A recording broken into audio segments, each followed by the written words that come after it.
realmente ficar bem, na paz, na tranquilidade que o ambiente proporciona. Em primeiro lugar, queria agradecer o convite, a oportunidade de estar aqui falando um pouco, né, da vida de Jesus, né, na verdade, dos ensinamentos de Jesus, tão importantes na nossa vida, né?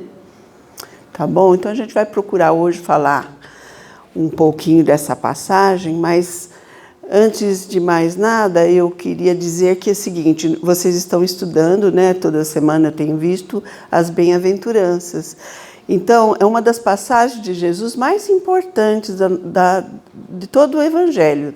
Eu acredito porque, assim, ela vem dar as ferramentas, praticamente é o passo a passo de como a gente ser feliz, de como a gente estar bem, de como a gente ter paz.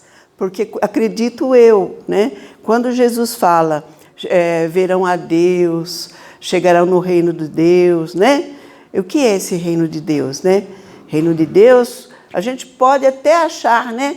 Às vezes dá vontade de achar mesmo. Eu mesma às vezes falo, poxa, eu bem queria ver Jesus chegando numa nave, né? E aí separando o joio do trigo, não que eu fosse escolhido para ficar, talvez fosse do outro lado, mas tudo bem. Mas que, né? Porque às vezes a gente espera de Jesus o mesmo que os discípulos e aquele povo da época esperia, que ele chegue e resolva tudo por nós, né? Que foi assim que eles esperavam, né? Jesus vai chegar, vai fazer toda a transformação, vai consertar tudo, vai tomar um ato político, né? E não foi assim que ele queria dizer, né? E às vezes a gente quer que seja assim ainda, que Jesus chega numa nave, separa o joio de trigo, deixa a Nova de Jerusalém, né? Mas eu principalmente acredito, e acho que nós que estamos na doutrina espírita, que o reino de Deus está dentro de nós, né? O reino de Deus está primeiro dentro de nós, que a gente tem que cultivar, né, tem que seguir essas premissas, seguir essas orientações, né? Eu sei que é difícil e é mesmo, a gente não consegue tudo, mas a gente tem que tentar, né? Se a gente quer mudar a sociedade, que é outro ponto também, né, que é a terra de regeneração, o mundo de regeneração, mas começa por cada um de nós, é como eu digo onde eu trabalho. Né, eu trabalho numa escola, né? Estou diretora numa escola, né? Então, eu cuido de 200 criancinhas de 0 a 3. Então, às vezes eu falo assim, todo mundo vai fazer, todo mundo não sei o quê. Eu falo, gente, mas se cada sala de aula, se cada turminha fizer o certo, nós vamos estar, a escola toda vai estar certo. Né? Então, a mesma coisa, a gente quer um mundo melhor, não adianta a gente ficar esperando que o outro faça.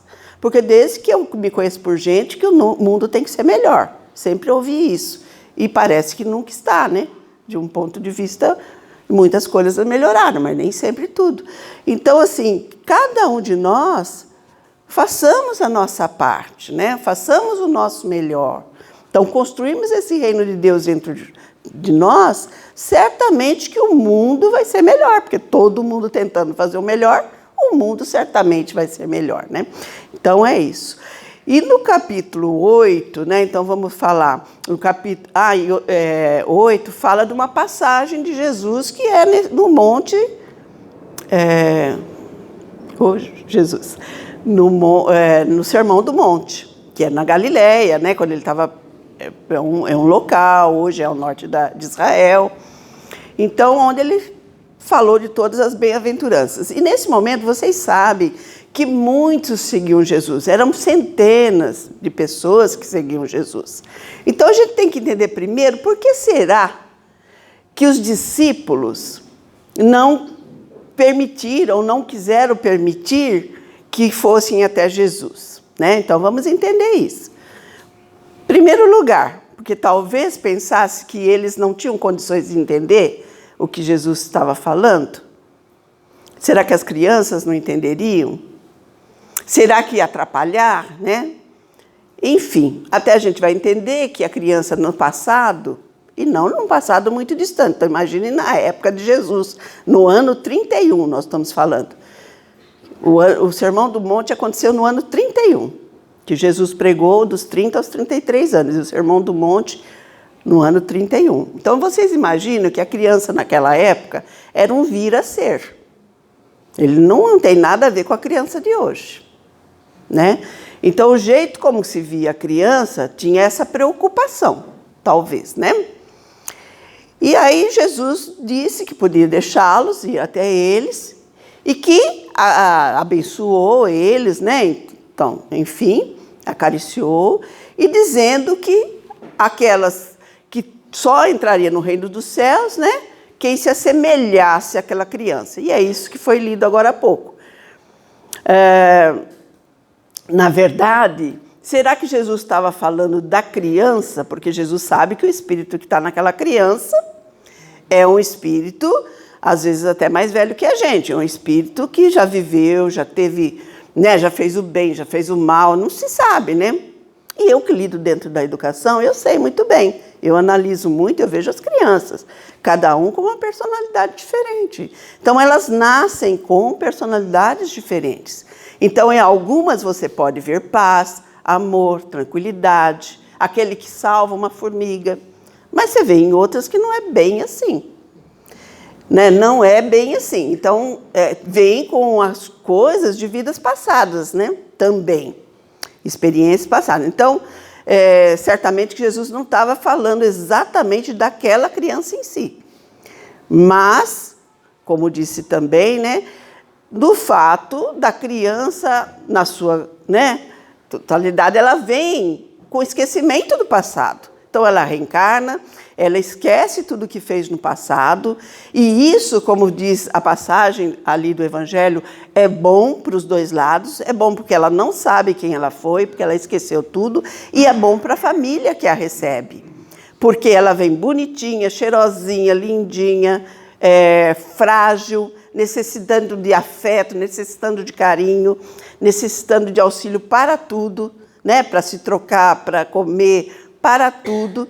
Então, ela é fácil, né? Como diz a mãe, a família, aquela que está com ela, ter facilidade de cuidar e passar novos valores. Eu costumo dizer que numa educação de uma criança, bom, qualquer ser humano, né? Mas ela nasce com 50% de personalidade e 50% é caráter e vai ser moldado na sociedade, principalmente na família. É certo que hoje a família já não é mais a família que eu fui criada, por exemplo, onde mamãe ficava o dia todo, onde papai trabalhava, enfim, a gente era educado para a família. Hoje, a gente não é mais, as nossas crianças não são mais educadas só pelas famílias. E a gente tem que entender isso, que houve mudanças. As mães trabalham, hoje a vida que a gente leva exige muito de nós. E eu posso dizer, porque como eu estou dentro de escola, não tem problema nenhum e é um ganho para a criança estar na escola. Sinceramente, quando meus filhos eram pequenos, eu tinha muito medo e muita pena, assim, eu quis cuidar deles. Eu larguei de trabalhar, deixei minha profissão de lado, que eu sou psicóloga, né? Depois vim ser pedagoga, mas eu deixei tudo de lado para cuidar dos meus filhos, porque eu achava que era melhor. Mas hoje eu percebo que o melhor para a criança é a escola. Porque a escola, ela dá aquilo que a família não consegue dar muitas vezes. Tá? Então ela aprende a conviver em sociedade, ela aprende a interagir com o outro, ela aprende a dividir, né, espaços, dividir brinquedos. Então é um ganho para a criança. Né, a criança não perde nada indo para a escola, muito pelo contrário, ela ganha e muito, né? E a gente tem mais condições porque a gente fica o dia todo, né? Por exemplo, creche, né? Que eu sou a educação infantil, a gente fica das 7h30 da manhã às 5h30 da tarde com a criança. Então, a gente consegue realmente ficar a maior parte do tempo do que a própria família. Então, eu até, às vezes, até muitos educadores falam, né? Quem educa é a família, a escola tem até papel só de formar. Discordo. A escola tem o papel de educar também. Então, nós estamos lá para isso, para educar também. É lógico que a gente dentro do limite, mas a gente tem sim que passar valores, tem sim que fazer aquelas crianças desenvolver a parte boa, né? Então, a gente, enquanto educador, tem que pensar assim. Então, é isso. Então, quando Jesus fala da criança como aquela que herdarão o reino de Deus, aquele que se parecer como uma criança, pode ser que ele esteja falando da fragilidade da criança, e aí pode ser qualquer um, pode ser um idoso, um velhinho, pode ser... Porque a fragilidade é aquele que precisa, né, ser amparado, aquele que precisa de cuidados, aquele que precisa, pode ser uma pessoa que esteja no vício, por exemplo. Então, todas as pessoas que estão em situações, né, de debilidade, ela sim, né, ela tem um espírito mais humilde, mais tranquilo, às vezes, né, e de aceitação de muito mais coisas. Claro que tudo... Tem casos que não, mas a grande maioria sim. Então, é isso. A criança, ela normalmente também ela faz as pazes mais rápido, ela guarda menos mágoa, né? Ela briga, mas dali a pouco já fez as pazes com o coleguinha. Ela vai lá, dá uma mordida, né? Na minha fase aqui, é mordida, sim, você não pode virar. Não vira as costas para a criança, porque sai mordida. Então, assim... Dá lá quer um negócio, não sabe pedir, não sabe negociar, vai e morde, vai e bate. Mas dali a pouco está tudo bem. E os adultos não conseguem fazer isso, né? Adulto guarda a mágoa para o resto da vida, é impressionante. Impressionante como tem saúde para tal, né? Então, às vezes, uma coisa besta, só porque uma pessoa olhou de um jeito ou de outro, pronto, para quê? Fez aquilo, quer pagar com a mesma moeda, né? Ah, não foi me visitar? Eu também não vou me visitar. Não fez isso? Também não vou. Ah, não lembrou de mim no aniversário? Ah, então também agora eu não lembro mais. Então, são umas coisas bobas que o ser humano, o adulto tem, e que a criança, né, não tem muito isso, né? Tem mais facilidade para se libertar disso, né? E, logicamente, a gente estava falando do reino de Deus, e nós estávamos falando que o reino de Deus é o nosso próprio interior, é a paz, a tranquilidade, né? O sossego, né? Então, como que a gente pode ter felicidade, sossego, paz, saúde mental, saúde física, se a gente fica guardando mágoa, rancor, né? E tantas outras coisas. Então, nesse sentido, sim, Jesus dizia. Agora, eu penso também que é um chamamento. A gente pode ver para o lado do chamamento. Até que ponto nós estamos levando essa criança até Jesus? Também porque fala daqueles discípulos que não queriam levar as crianças até Jesus, né, até o Evangelho. Então, nós podemos dizer hoje, agora pensar no contexto, será que eles não estão também nos falando para nós hoje? Levem suas crianças até o Evangelho, levem suas crianças até Jesus, porque eles serão os homens daqui para frente. E, aliás, né, gente, quando a gente desencarnar, daqui uns 200, 300, sei lá quantos anos, ninguém sabe direito, quando a gente voltar para a Terra, a gente vai... Quem que vai nos acolher? Esses espíritos agora, que são crianças agora. Né? Os filhos dessas crianças, os netos dessas crianças de agora. Então, a gente tem, sim, a responsabilidade de preparar o terreno para a nossa volta, né? Então, a gente precisa saber quem que a gente quer aqui, né? Porque a gente vai, mas volta. A gente vai querer... Não é? A gente tem que pensar nisso. E quando a gente vai ficando um pouco de mais idade, a gente vai pensando mais ainda, né? Porque a gente vai contando as datas, né? Fala, opa, já foi um, já foi outro. Aí você vê um amigo, foi ontem. Aí outro, você fala, nossa... o outro era mais novo que eu, o outro um ano mais velho, você fala assim, então eu estou no caminho, né? Então, assim, a gente não tem como, gente, não tem como, por mais que a gente entenda, é natural tal, mas você fica, né, meio assim no compasso. Mas essas crianças é que vão nos trazer, quando a gente voltar, elas que vão ser nosso pai, nosso avô, enfim, nosso professor, sei lá. Então, a gente precisa cuidar deles, levando eles até o Evangelho.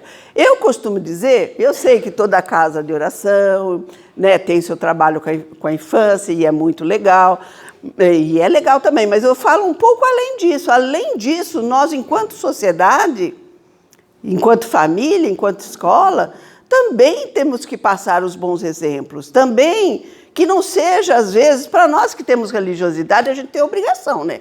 Porque se a gente acredita em Deus, acredita em Jesus, acredita nos ensinamentos de Jesus, então a gente só não faz por incapacidade mesmo, mental, né?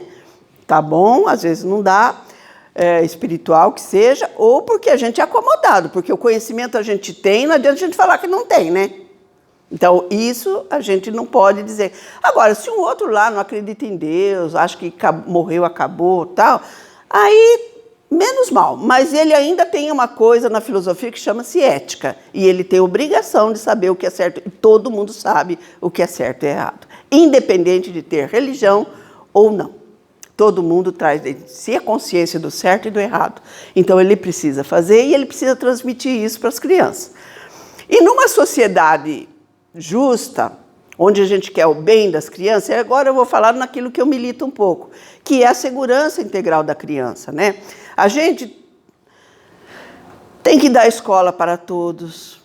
Nós temos que ter uma educação de qualidade, não é qualquer coisa, uma educação de qualidade para coisa. Tem que ter moradia para todas essas crianças, tem que ter dignidade, tem que ter comida no prato dessas crianças, né? Tudo isso vai junto com os ensinamentos de Jesus. Mas se é uma sociedade injusta, me perdoem, mas você não ensina a religião para uma pessoa de barriga vazia, é difícil. Né? Até o colega estava falando aí da cesta básica, né? Mas é verdade. Eu atendo 200 crianças na creche, mais umas 50 no projeto social. E a gente sabe o quanto isso é importante. Então não adianta a gente fechar os olhos numa sociedade que às vezes é muito excludente e querer que todas as crianças sejam cuidadas iguais, né? Que todas chegam no reino de Deus. E a obrigação de chegar com essas crianças no reino de Deus é mais nossa do que delas próprias. E digo mais do que o próprio Deus, o próprio Jesus, porque Jesus já ensinou. Agora, nós somos a sociedade e nós temos que fazer essa nossa parte. É nossa parte fazer isso. É nossa parte batalhar para que não falte nada para essas crianças, para realmente elas irem para a faculdade, para fazer uma boa escola, ter uma boa profissão, não ir para o crime, não ir para as drogas. É responsabilidade nossa. E não é nossa só do pai e mãe, também pai e mãe, mas nós, que eu digo, sociedade. Não é só família de carne, não. Nós também, né? E eu sei que muitas das pessoas que estão aqui, eu sei que fazem isso, porque é meio que prática dentro de uma casa de oração, de uma casa espírita, né? Mas a gente tem que buscar isso sempre, né? A responsabilidade que a gente tem com esse ser. A violência infantil está aí. Né? A violência infantil, a maioria das vezes, dentro da casa. O abuso sexual dentro da família. 88% dos casos dentro da família. Então, assim, é muito triste, né? É muito preocupante e a gente tem que buscar a gente tem que se atentar para isso, né? Porque a criança, ela sim, como falou, ela no corpo infantil, ela é frágil, no corpo infantil ela é meiga, no corpo infantil ela é simples, no corpo infantil ela é humilde, né? Ela é pacífica, na grande maioria das vezes, mas às vezes o que ela vai se tornar vai depender muito de como nós estamos acolhendo essa criança, de como nós acolhemos essas crianças e passamos os ensinamentos de Jesus, que muitas vezes também a gente passa de boca, mas não passa em exemplo. E a criança não aprende com discurso.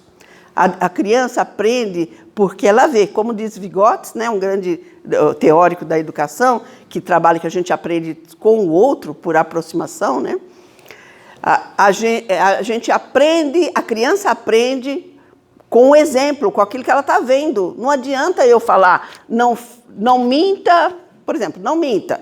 Aí, ao pouco, se o seu pai perguntar, fala que eu não comprei isso aí, não.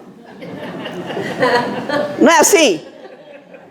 O telefone toca, fala que eu não estou. né? Então, gente, não adianta, o discurso é um e faz outro, não beba, mas bebe. Não fuma, mas fuma. Não queremos que se moralmente, mas só estou falando exemplos de o que a gente faz com as crianças, né? Não joga a casca de banana no chão. Vai e joga. A criança joga no lixo, o adulto vai e joga no chão. Então, vai na feira, mas não compra a dúzia de 15, viu? Compra a dúzia de 12. Vai lá. Então, a criança aprende por exemplos. E não pelo aquilo que ela vê, e não pelo aquilo que a gente fala. Palavras o vento leva. Atitudes ficam para sempre. Aquilo, acho que todos nós que estamos aqui lembra de alguma coisa que viu seu pai ou sua mãe fazendo, né? Seja bom ou seja ruim. Lembra sim, por mais que já passou, a gente lembra de um exemplo, né? De coisas boas, de coisas não tão boas, mas que aconteceu e que viu. Então, é isso, né? A gente tem que pensar isso e levar essa brandura, levar essa, no nosso dia a dia, essa coisa que eu falo sempre, né? Que eu estou nessa questão de resolução de conflitos. Então, assim, quando você trabalha com muita gente, aí você fala, gente, tem que ter paciência. Quando você não consegue tirar a pedra do caminho, contorne ela. Não adianta ficar, né, brigando por uma coisa que não vai. É muito difícil você conseguir, porque a gente consegue mudar a nós mesmos e com muita dificuldade. Porém, mudar o outro é quase humanamente impossível. A gente joga a semente, que eu costumo dizer, e se a terra for fértil, como está no Evangelho também, né, na parábola da semeadura, se a terra for fértil, a gente consegue fazer brotar alguma coisa, semeando, cuidando e tal. Se for uma pedra, gente, me desculpe, mas vai ser muito difícil acontecer alguma coisa. Mas a gente insiste, né? Mas não podemos esperar que o outro mude. É nós que temos que mudar, é nós que temos que fazer, né?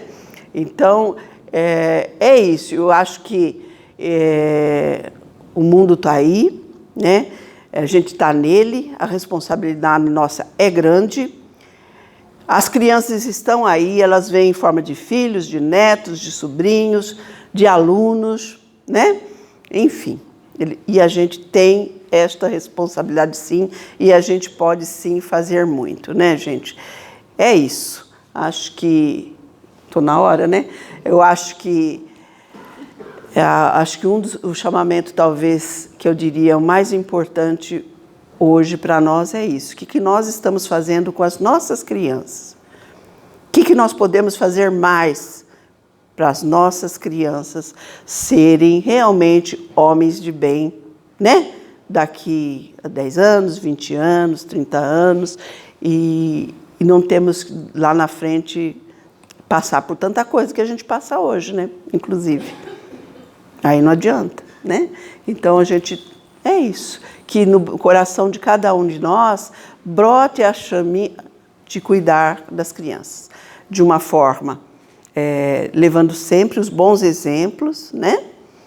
E para que ela realmente assimile bem. Senão não assimila, tá? É isso, gente. Obrigada, viu? Obrigada pela oportunidade, que vocês tenham uma boa noite, uma volta para casa com tudo bem, viu? E uma boa semana. Obrigado pela atenção.